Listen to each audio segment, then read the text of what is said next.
Women Ignited.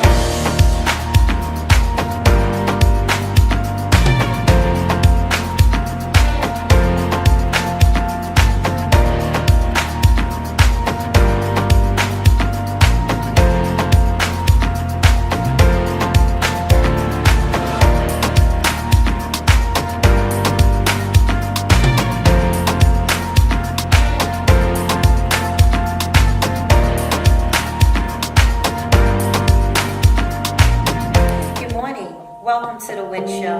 I am delighted that you decided to tune in today. I have a wonderful guest that's here with me. I need you to come back and hear what he has to say. I'll see you in a few minutes.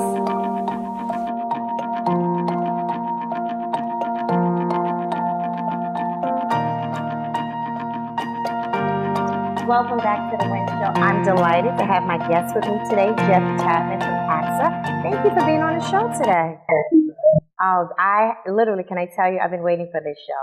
Jeff is a wonderful budget advisor, and you have to help us out here. So many people struggle financially, and you know what, can I tell you, sometimes people struggle with just how do you get started. So tell us, how did it all start?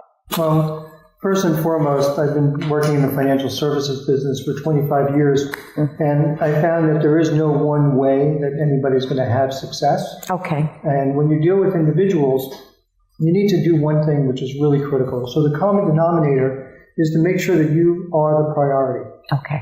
And you need to be able to answer this one question. Okay. What's your why? Wow. So once you're able to do that, you're able to then work backwards.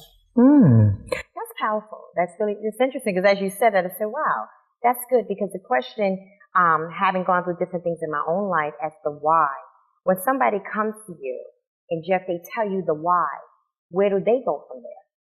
Or what do you say to them?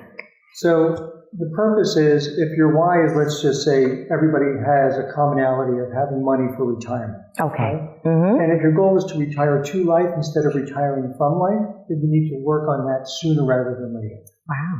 So if your audience is young, they have a great opportunity because they have so much time on their side. Okay. But at the other end of the spectrum is, people are living a longer life today. Yes. So if they don't focus on, let's say, the why of being out of retirement, right, sooner rather than later, they're going to find out they're not going to have enough capital to really enjoy what they want to enjoy. Now, do you find now they call it the millennials nowadays, the young people? Back in our day, it was something totally different. Having 3 daughters, grown daughters myself, I try to teach them the importance of budgeting. And like you're talking about, retirement or preparation is really what we're talking about. How do you help the millennials today? Because we even find, owning our own company, it's hard to find even good workers in the sense of understanding the importance of money. Not letting the money drive you, but you can drive it. So what would you say to the millennials? So, Jean, that's a great question. And millennials have so many different distractions. Right. So when you and I were growing up, our mailbox used to be filled with solicitations on TV. Yes. So now, no matter what device they're on, whether they're on their cell phone, their computer, their laptop, their iPad, they're always getting bombarded to be a consumer. Right. So what I would tell a young millennial, I don't care if they're making $30,000, $50,000, or $150,000 a year, is you need to create a real simple budget. And the budget is this. It's good. Take 50% of your net income. Okay. Use that for your needs. So your housing, your car, your insurances, your food. Take another 30% and use it for your wants, right? You want to travel, you want to buy a new phone. And then take the other 20% and use it towards savings and investing. It's good. Real easy formula. But do me a favor. Don't misinterpret wants and needs. Right. So my daughter will kill me if she watches this. Okay. But my daughter thinks she needs a new iPhone. Okay. She wants a new one. Right. She doesn't need it. She doesn't. So look at the category of 50% of your net income. Right. Making sure it's really appropriate for your needs. You can't earn more than you spend. Right. And a lot of people got into trouble in 2008 where they spent more, they invested where they didn't have the money, and they created negative debt. Right. So budgeting is really the most critical thing. So go back to the why. What's the purpose? That's going to drive something that we're going to call a habit. And that's a critical component to working within a budget. Right. Now, you said a key word, habit. If I can tell on myself, because I always tell on myself, it's true. I have found, I used to be a shopper to the point that it was really, really bad. And as you were talking, what I thought about was I had a habit. So one day I asked myself, why? Okay, I guess I did ask myself, why? Like, why do you feel the need to have to shop so much? And then it really hit me one day. Why am I shopping so much? Like, what's the real purpose behind it? Am I trying to fix something going on the inside? And sometimes, because I teach women groups all the time, sometimes you fix the outside when there's really an inside problem. But what you're saying is so true, because when I came to the realization that learning how to save was the key point. Can you touch a little bit on just saving and investing? Great question. And great observation. Mm-hmm. So let's put some easy math to this. Okay. If you're 20 years young and you're earning money and you're able to save $300 per month, right? By the time you turn 60, assuming you're going to invest in the market, I can't tell you what to invest in on the show. That's right. But you got an 8% rate of return on average. You will have over $1 million by the time you're 60 years young. Wow. If you waited and you procrastinated like most people do, yes, you waited 10 years later to start at 30, put away $300 a month because you weren't making enough money at the time, you would end up with only $450,000. That's a big difference. Huge. Wow. That's a huge difference. When we were coming up, in our age, remember back in the day they had savings accounts and they would come to school, to grammar school, and they would come and tell you how you could start saving? I find that some people, and this is they're not a negative, that might struggle. Sometimes you feel like they work from paycheck to paycheck, and I love your percentage rating, if I can call it that, or ratio, because learning to put something aside, because sometimes when you work all the time, you feel like you don't have anything for yourself. Say you just want to go buy a dress or something. But learning the key point, I like what you said, putting something aside for yourself. It tells you you're not just working to be working all the time. But you know what? If you just want to run to Lord & Taylor and get a little something, you have the ability to do that. How do you change the mindset with people with that? It just comes with education. Okay. And the critical component is, if you do nothing, when you're ready to retire, what are you going to have? The answer is probably nothing, or even worse. Wow. You'll have debt. Wow. So the biggest concern that we have for young millennials, or even women, because women are living longer lives as are men, and children today have the genetic makeup to live past, I believe, 120 years old. Wow. So imagine if you started your first job in your 20s, you're going to retire in your 60s, you may be unemployed for another 30, 40 years. Wow. So where are you going to get that income from? So if you believe Social Security will be there for you today or tomorrow, that's great, but that's only one leg of the retirement stool that we call. The second area is that you need to use your own personal savings, and if you are working for an organization, just to go back to making it easy for you, is if they sponsor some sort of retirement plan like a 401k, I recommend highly that you're taking 10 to 20% of your earnings and putting it away on a pre-tax basis, or even on what we call a post-tax basis, which is what we call a Roth IRA. Okay, interesting. That's very interesting. So now, here you have the young millennials we talked about. We kind of dabbled a little bit on people that might be going toward retirement. What about the person that's not there yet, even at the retirement side of it? Like when I retired from my job after 20-something years, I still have in my portfolio, if I can call it, money that I have invested all those years. And it's still sitting in there. I mean, should I take a peek at it and then decide maybe I should reinvest it? What would I do with that? Because it's still sitting in there. I didn't touch it. So the question becomes, what's the purpose of that money? Right. So if the purpose is to buy a log cabin, or is the purpose there to use for your retirement and supplement what you're going to get from Social Security or any other pensions? A lot of young people are not going to get pensions. A lot of the old companies that you and I grew up with, you used to work for them for 30 years and they would give you something when you retired. So since that's not the landscape anymore, we have to have reality. And the reality check is this. Either you're going to help yourself, put yourself as a priority, make yourself the commodity or the consumer of your own earned money, and then enjoy the rest of your monies by spending it, whatever it may be. But a person that's already has some retirement assets, you should not peek at it. You should actually look at it. Right. And you should possibly rebalance. That's how a financial advisor like myself can help and work with you as a professional to make sure that you're on target for where you want to be. Okay. Because if you don't know where you're going, how are you really going to get there? That's a good point. That's an excellent point. Wow. Now, I want to go back a little bit and talk about budgeting. I too teach classes, a lot of women's classes on budgeting and different things like that. If somebody walks into your classroom or your meeting room, your conference room, where do they begin? Is it something you need to know their portfolio? Because all of us, of course, have a personal portfolio of our expenses, so forth. Sure. Where does somebody start? So we use a simple financial expense worksheet, That's what I want. and we put everything on there. There's Okay. no hiding. Okay. So, and we'll question everything. Okay. And we find sometimes people are spending money on things that they shouldn't be, right? Or they have duplicate coverages, or they're doing things Right. that are just not going to give them the impact of what they really need. All right. So we'll find where the cash flow is so you can take 10 or 20%, because a lot of the young people that come in saying, we don't make enough. Okay. How can I save? Or I have school debt, or I have other car payments, or other things. Maybe they shouldn't have leased a $600 monthly car, right? So now they're taking a lot more than that percentage good. need for the need So good. towards that vehicle. Wow, that's So we'll work with interesting. them on that. Okay. And then if I may ask, once you've worked that, you have the worksheet, you have a portfolio of what the person is like, where do they go from there? In other words, is it money that will become like deducted out of their check according to what the agreement is? Because I think sometimes even people have to understand everything you say. You talked about Roth IRAs, and Yes. you talked about 401bs and all of that. Yes. There's some people that honestly don't understand that. Sure. So you have the portfolio, but how do they learn the other side? Great.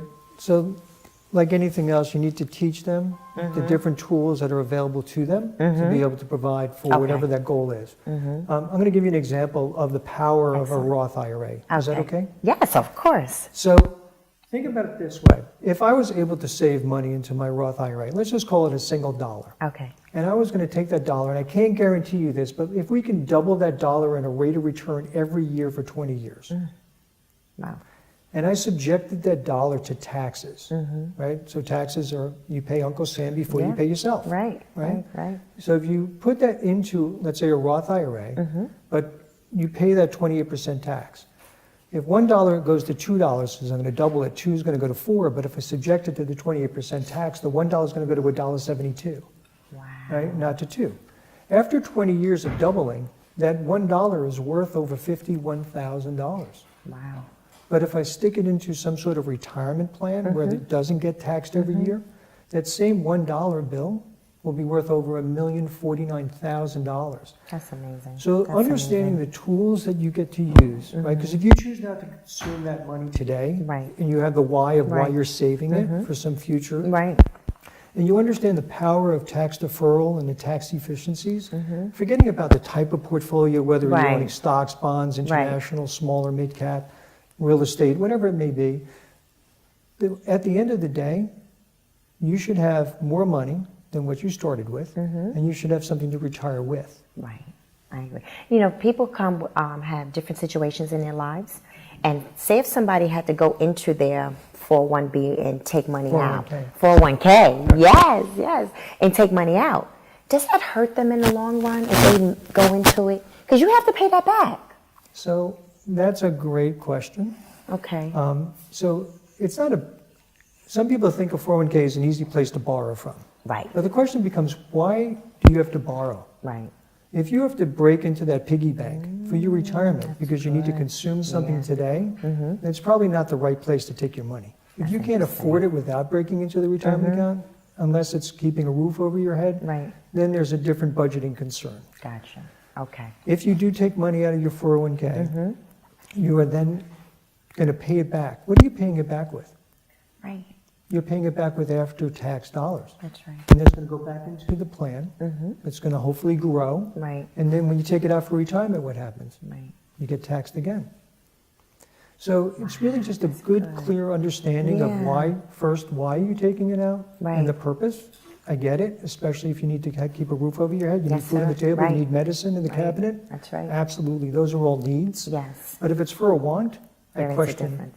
Wow, that's good.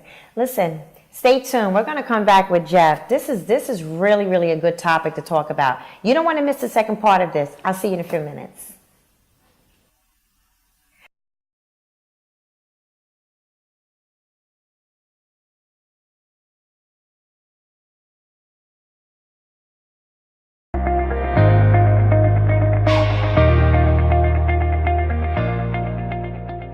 Very important as we get together, ladies and gentlemen, that we be there for one another.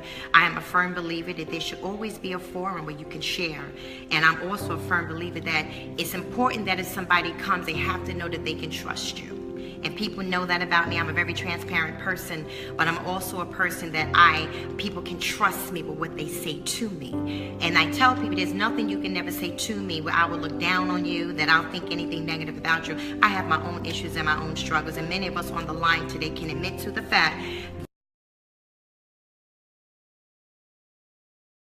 Back to the Win Show. I'm glad you tuned back in. I have my guest here, Jeff Tapman from AXA. This is such a good topic to talk about. We are talking about budgets and finances.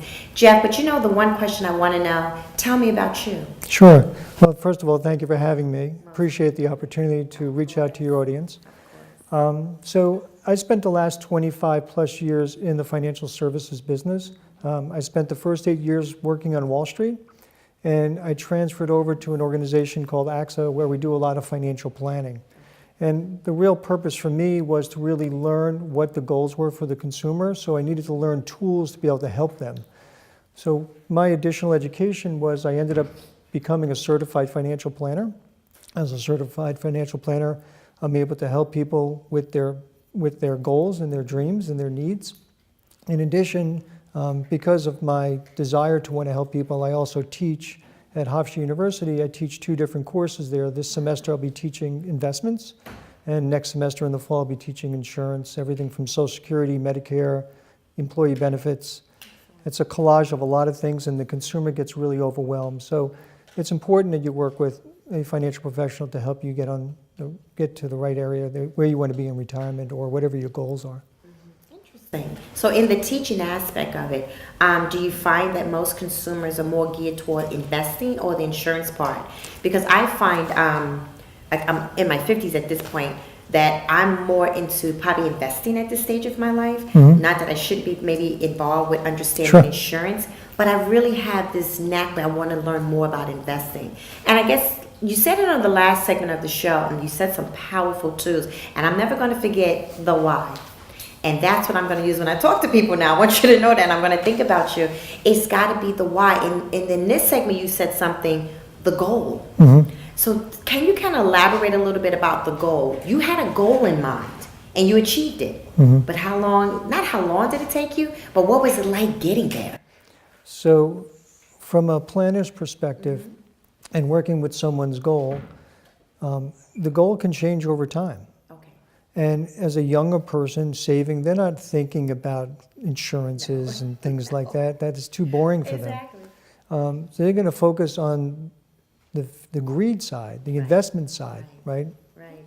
So for us, different stages of people's lives are going to change what their goals are. For example, when you're working and you're employed, God forbid something happened to you health-wise, and you became disabled. Right? And that disability, are you covered correctly for your income protection? I'll give you a simple example. If I offered you 2 different jobs, one job paid you $100,000 and the other job paid you $97,000, which one would you want to choose? The one that pays more. $100,000. But if you got sick or hurt and you actually couldn't go to work, they will pay you 0. But for the one for $97,000, they'll pay you $60,000 a year tax-free. You're going to change which career or which job you want? That's interesting. Can you kind of tell me, go in that a little deeper, that was good. So people are afraid to spend money to protect what's most valuable. Okay. Their most valuable asset as a young person is their ability to wake up every day and go to work. Right. It's their income. It's not their house, it's not their car, it's not their phone, it's not anything. It's their ability to earn an income. So for us, when we take a look at someone from a planning perspective in their goal, we need to help them prioritize their goals as well as prioritize their fears and their worries. So being concerned about your income is a critical component. So that 3% difference of 100,000 to 97,000, all that is the high end of premiums for a disability insurance policy. So you spoke about changes in what goals may be. As you start to progress through your employment and you get closer to your retirement years, disability has less of an effect, right? You've already went through your earnings peak. Hopefully you learn to save in the early years and you have a lot of money. And even if you do accumulate a lot of wealth, maybe you can protect yourself and not need disability anymore. So the biggest fear right now that a lot of seniors are running into is long-term care. So that's a different side of the industry. So it's like transitioning from disability coverage to long-term care coverage. Very interesting. And we talked earlier on the show during the commercial break or before we started, and I kind of shared a little bit about what I went through. But it was interesting because you're right. When I was out on a disability, it stopped. And I remember my husband and I getting into a financial jam because he had just left a six-figure job. I had had a great disability that happened to me. And we were really stuck financially. And the word that you used, what I thought was, fear came up. Because you have a mortgage, you have a house, you have children. Sure. We were young then, but still trying to get through that season of our life, it was really, really tough. After that, things happened, but then we got more, we got Aflac and different things like that, you pay those premiums. That was good, but back then, it was really, really hard for us. Yeah. But the good thing that came out of that was that I learned to save, and I learned some other key principles for my future. Mm-hmm. But I think, like you're saying, if somebody that's young, because we were young, we were like in our early 30s or mid 30s, the preparation is, I guess, my key to the millennials or even other people. Teaching people how to prepare, because you don't know. Life happens. Sure. And it happens to us all. The preparation piece and meeting someone like you that can help, to me, is a key component. Yeah, so, and thank you for sharing that personal story. Yeah. And it is very impactful. But for most millennials, they don't think about the insurance side of things. They end up getting bombarded with different products and services that are being pushed or presented to them. If they have a foundation and a goal, they're going to be able to implement what's appropriate. Let me ask you, if you were to build a house, would you start from the roof down or the foundation up? Foundation up. So when we work with the millennials or even those that are getting into retirement, we want to work on a solid foundation. Because if it's not, then it can just fall apart. So for us, we just want to make sure we put in place what's appropriate at that time, right? And not everything is appropriate for every person. So what we do with our clients, and everything is kept confidential, is we don't have a cookie cutter approach. So we're going to take an intake like a doctor does. We're going to find out what your goals, what your dreams are. Maybe you have an inheritance. Maybe you won a lawsuit. Maybe you won the lottery. Maybe you're taking care of a sick mom or dad. Maybe your brothers and sisters rely on you. Everybody is different. So we just want to make sure we understand what your goals are, really take a look at your budget, take a look at all of that, and then go ahead and prioritize certain things. And then from there, you'll be in a position of strength, and then you'll be able to retire to life. Wow, and that's, I tell you that, just think about it, when somebody thinks about retiring, sometimes people don't realize it's retiring to life. It's now really living. That's how as you're saying, I'm like, wow, okay. Now You can be traveling the world for 60 years. Exactly. Now I'm really living. Listen, this topic is just so amazing, and I'm so glad you tuned in to hear what Jeff had to say. And we want to invite Jeff back again because I really think there's even some more things that we can get from it. But you stay tuned. We're going to take a commercial, but we'll be right back.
Welcome back to the Win Show with my guest, Jeff. Oh my God, you have been really amazing in teaching us about investments and things like that. But one of the things I do want to say is that as you're talking, I hear the passion. And that to me makes the difference. So what I would like for you to do is to look into the camera, and I would like for you to say something that can encourage somebody. This to me has been such a motivating show today. Motivate them to just think about their future. And you said some key points, the why, and you talked about really living, and that's important to me. So why don't you encourage our studio audience? Sure. Well, first of all, again, thank you for tuning in. For me, making sure that you have a passion to pay yourself first. Make sure that you're the priority, not a company, not your cell phone, not the utility bill, but you are that actual priority. Also, just make sure you engage someone either in the financial services business, not that they're product-centric, but they're process-oriented, where they're going to work with you in developing your plan, meeting your goals, and hopefully getting to your dreams. Wow.